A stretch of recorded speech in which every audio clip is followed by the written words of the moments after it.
Mengenal sosok Majen Deddy Suryadi dan Jen Kopassus yang sandang pangkat perwira tinggi pertama di angkatannya. Sosok Mayor Jenderal Deddy Suryadi resmi menjadi orang nomor 1 di Komando Pasukan Khusus atau Korps Baret Merah TNI Angkatan Darat pada akhir April lalu. Serah terima jabatan diserahkan Majen Iwan Setiawan kepada Majen Deddy Suryadi di Markas Kopassus, Cijantung, Jakarta Timur pada 28 April 2023. Deddy menggantikan Majen Iwan Setiawan yang ditunjuk menjadi Panglima Kodam 12 Tanjung Pura. Sementara Deddy sebelumnya menjabat sebagai Kepala Staf Kodam 4 Diponegoro. Berdasarkan siaran pers Dinas Penerangan TNI Angkatan Darat, dikutip pada Sabtu 27 Mei 2023, menyebutkan bahwa Deddy yang lahir pada 14 September 1973 merupakan perwira tinggi termuda yang melaporkan kenaikan pangkatnya menjadi Bintang 2. Ia juga menjadi lulusan Akademi Militer tahun 1996 yang pertama menyandang pangkat Pati di angkatannya, yakni saat menjabat sebagai Wakil Danjen Kopassus pada 2021 lalu.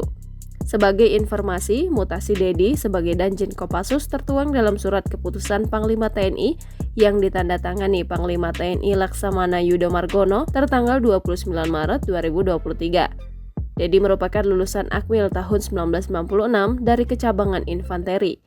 Dikutip dari Tribun News, Deddy pernah menjabat sebagai Dandim 0623 Cilegon pada 2014 hingga 2016.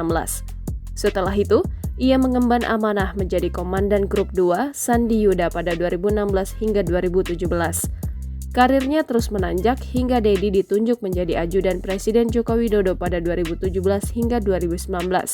Setelah itu, Deddy menjabat sebagai Pamen dan Mama Besat Kepala Staf Korem 061 Surya Kencana dan Rem 074 Waras Tratama hingga Wadanjen Kopassus. Sebelum ditunjuk menjadi Danjen Kopassus, Deddy mengemban amanah sebagai Kasdam 4 Diponegoro.